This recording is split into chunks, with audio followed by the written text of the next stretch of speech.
You don't delay because you don't care. You delay because your feelings get in the way. The key is to take action even when you don't feel like it. Teach your mind to follow your goals, not your mood. That simple choice can change your whole life. In a few moments, I will teach you powerful steps that can help you kill procrastination once and for all, forever. Understand the true cost of delay. Procrastination is not harmless. It is a silent thief, a cunning assassin of dreams. Every time you delay, you make a choice. Yes, a choice. To surrender your future for a fleeting comfort. That task you postpone, that meeting you avoid, that decision you delay. Each one compounds into a mountain of regret. You may not feel the weight today, but one day, the dream you ignored will look you in the eye and say, "You could have had me, but you chose comfort instead." You see, the habit of delay weakens more than your schedule. It weakens your identity. Every time you say, "I'll do it tomorrow," you are teaching your mind to doubt your own word. You become someone you can't trust. And if you can't trust yourself, who can? The greatest cost of procrastination is not the missed deadline. It is the erosion of your self-respect, because you know deep down that thing you're avoiding, that's the very thing that would move you forward. So today, draw a line. Decide that delay is not an option. Say it with certainty. My future is too valuable to be sacrificed for my feelings. The moment you decide to act, despite resistance, you declare war on procrastination. And from that moment on, you become dangerous to your excuses. Identify the root, not just the symptom. Procrastination is not a time problem. It is a mind problem. It masquerades as laziness, but beneath it lies fear. Fear of failure, fear of judgment, fear that your effort may not be enough. So you avoid the thing that threatens your comfort, even if it promises your growth. Understand this. You don't delay because you're weak. You delay because your mind seeks safety. The task is unfamiliar, the path is uncertain, and the subconscious whispers, "Avoid pain." So you scroll, you clean, you distract yourself with tasks that feel productive but are simply comfortable. If you want to conquer procrastination, you must dig deeper. Ask yourself, what am I really afraid of? You'll find the answer in your identity. You might fear being seen trying and failing, or you fear the judgment of others, or worst of all, you fear discovering your limits. But growth has no room for safety. It lives in risk, in failure, in exposure. So if you want to stop delaying, you must build courage, not just discipline. The courage to be seen starting small. The courage to do imperfect work. The courage to be laughed at while you build something worth applauding. Slay the root, not the shadow. Face the fear, and the delay dies with it. Build a compelling vision that pulls you forward. A man without a vision will always be ruled by distraction. If your future is unclear, then your present will feel meaningless. And when meaning fades, action fades with it. You must create a vision so powerful, it demands your obedience. Not just a goal, but a vivid, emotional picture of who you will become. Close your eyes and see it. What does your life look like when you're living fully, freely, without delay? What do you feel when you walk with purpose, when your mornings begin with confidence, when your time is spent like gold and not like dust? Vision is not optional. It is the fuel for consistent action. You don't need more motivation. You need more meaning. And meaning is born from clarity. When your why is strong, the how becomes irrelevant. Write it down. Speak it out loud. Carry it in your heart. Your vision must haunt you in your silence and electrify you in your stillness. It must shout louder than your doubts and pull you through your fatigue. This is how great men escape the gravity of procrastination. They are not superhuman. They are simply obsessed with the future they are building. Let your vision become your magnet, and let it rip every excuse from your grasp. Build mind stronger than emotion. Your feelings are not built for leadership. They were made to respond, not to command. They are excellent servants, but dangerous masters. If you allow them to dictate your actions, you will drift tossed by the winds of circumstance and the tides of mood. But if you train your mind to lead, your feelings will fall into place like soldiers obeying a clear command. You must not wait to feel motivated. Motivation is a luxury. Leadership of the self demands something far more reliable, a mind governed by structure, a system, a pattern of behavior that functions regardless of how you feel. You see, your mind thrives on clarity. When the path is uncertain, emotion rushes in to fill the gap. Doubt grows, excuses multiply. That is why the most successful people do not rely on emotional weather. They operate from an internal compass. They have built for themselves a ritual, a routine, a structure that begins where motivation ends. Think of the craftsman. He does not rise each day and ask, "Do I feel like creating today?" He walks to his bench. He lifts his tools. He begins. He hammers. He carves. He repeats day after day. Whether it rains or shines, whether he feels inspired or dull, the rhythm remains the same. And that rhythm, that system, has built monuments that outlast generations. Your system can be just as simple. A 2-hour block before the world awakens where you shut out all distractions and work in silence. Or a commitment to write 1 page, finish 1 task, solve 1 problem before breakfast. Or a checklist you follow without negotiation. The details do not matter as much as the consistency. Discipline is not about what you feel, it is about what you decide. And when you decide the same thing every single day, your mind will begin to obey. It will learn that no matter how tired you are, how anxious, how discouraged, you show up, you move forward, you act. This is how champions are built. Not by sparks of genius or flashes of emotion, but by predictable, boring, unstoppable patterns of action. That is the secret most will never understand. Greatness is not born from excitement, but from execution, daily, relentlessly.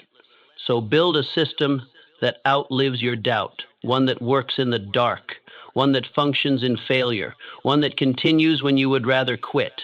Let your routine become your religion. Let your ritual become your rule. Let your mind command your day before your feelings ever get a chance to speak. You do not need to feel ready. You need to begin, because action reshapes emotion, behavior reprograms belief, and discipline teaches your mind that you are in control. Kill procrastination at its source, not by waiting for the right mood, but by removing the need for one altogether. Design your day like an architect. Build in anchors, not guesses, habits, not hopes. And one day, you will look back and realize it was not your talent that carried you, not your passion, not even your ambition. It was your system, quiet, consistent, unshakable. That is how empires are made. And you are the emperor of your mind. Use the power of accountability. And alliance success is rarely a solo act.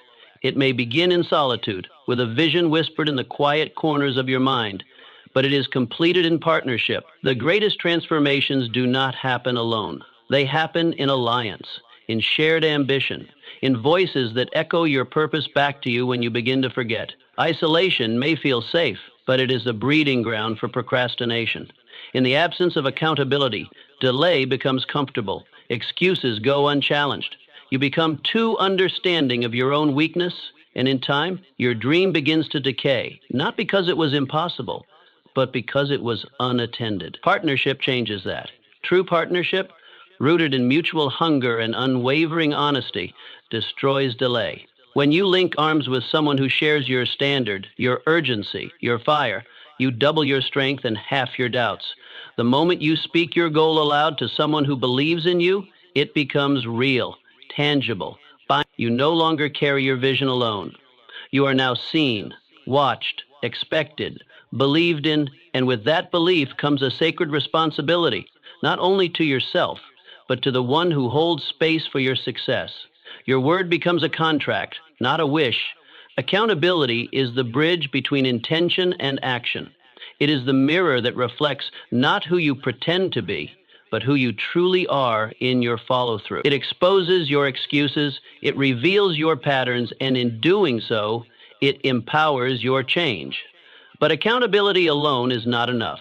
You also need alliance, a force that pushes you forward when your own energy begins to fade, a partner, a mentor, a friend who refuses to let you settle, someone who calls out your greatness when you've forgotten it, someone who reminds you that your dream is not just yours, It is a responsibility to those who believe in you. This is the power of the mastermind. Two or more individuals united in purpose, committed to truth, and aligned in direction. It is not just a support group. It is a growth system, a pressure that sharpens, a standard that elevates. Your ally is not there to soothe your failures, but to resurrect your commitment. Not to sympathize with your delay, but to agitate your potential. They do not pity your struggle. They provoke your strength.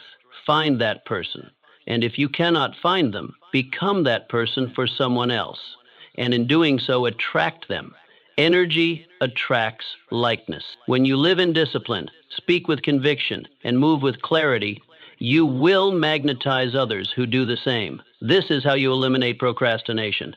Not by waiting for inspiration, but by aligning with action-driven people.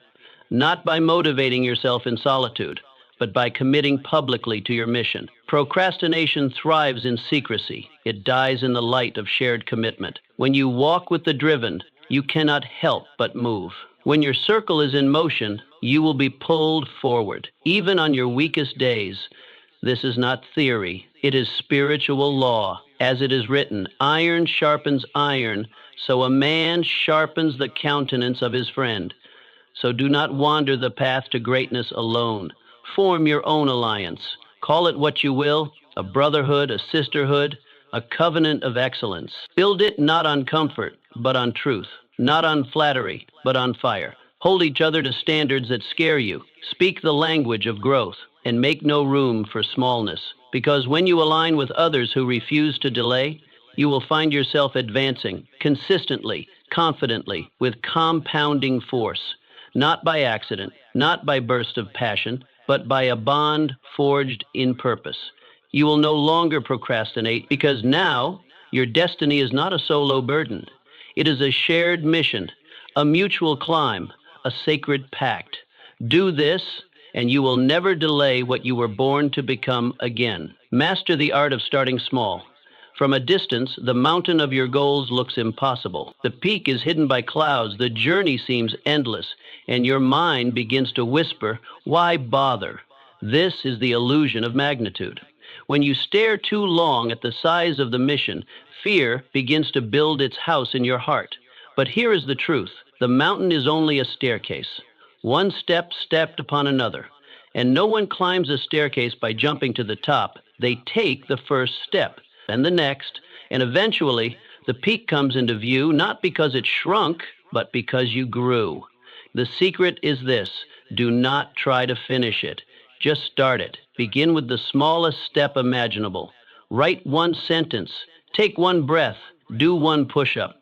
Send one message. Your brain resists large tasks because they disrupt its precious illusion of safety. They demand change, and change feels like danger. But action, small, non-threatening action, tricks the brain.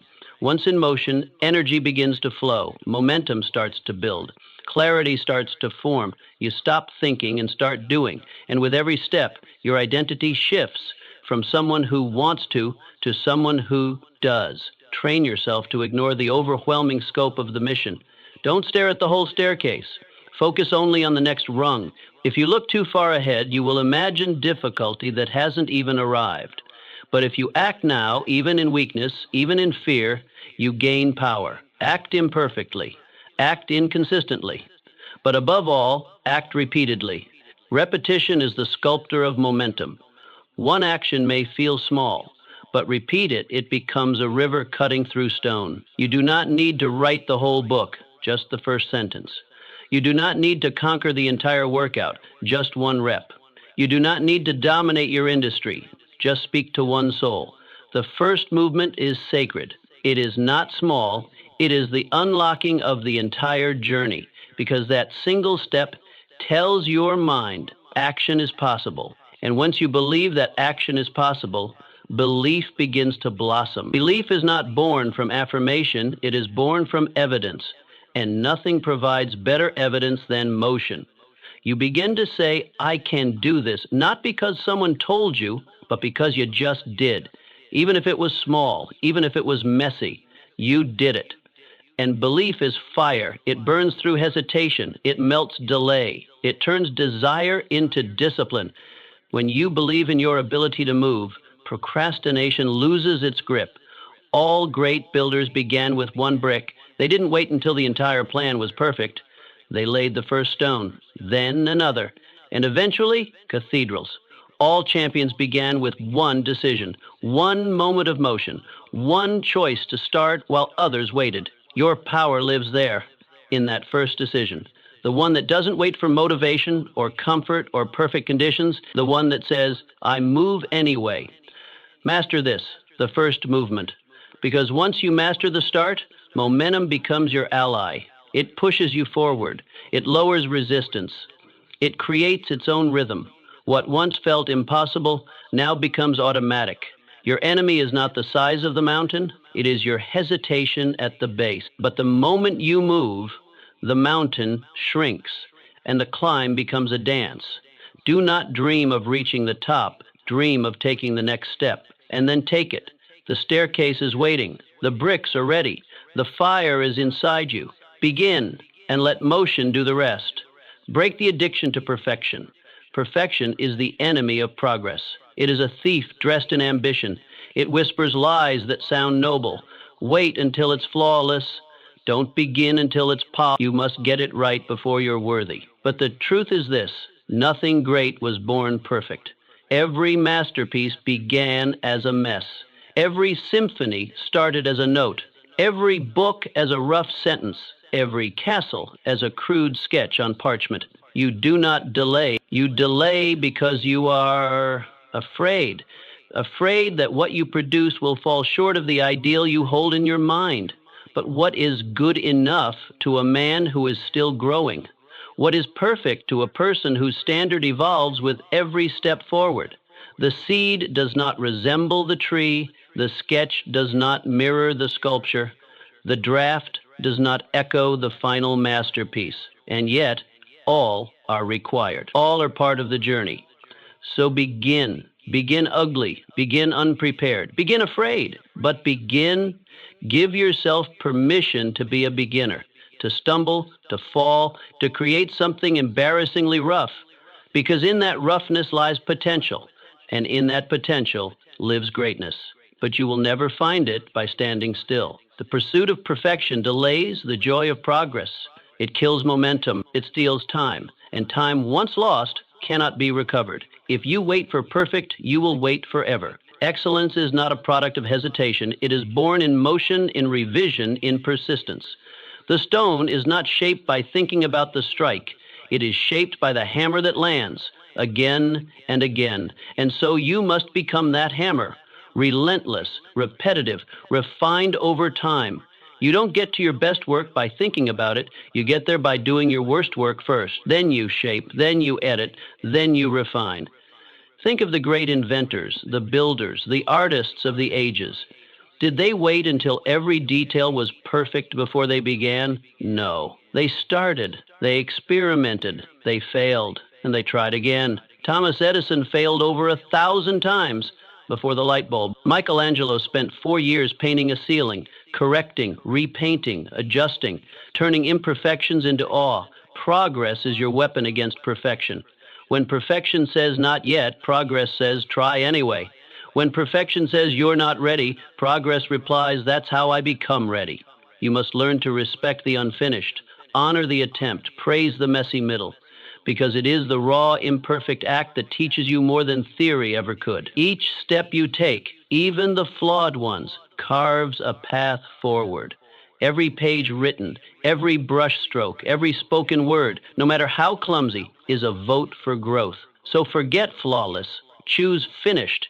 Choose motion. Choose effort, because done is always better than perfect. And what you finish today, you can improve tomorrow.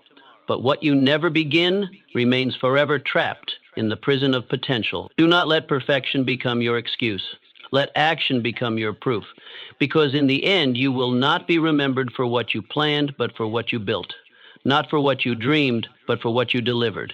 Let that be your guide. Let that be your fire. Start now. Start imperfect. Start with whatever you have, and let progress sculpt the masterpiece hiding within you. Make time your servant, not your master. Time is not your enemy. It is your greatest ally when you choose to master it. But left unclaimed, time becomes the silent thief of dreams. It slips through your fingers, carrying with it your intentions, your ambitions, your greatness. The tragedy is not that you don't have time. The tragedy is that you haven't yet commanded it. Procrastination is not merely delay. It is surrender. It is the passive decision to let the clock rule you rather than you ruling the clock. Every minute you delay, you give away a portion of your authority. You silence your momentum.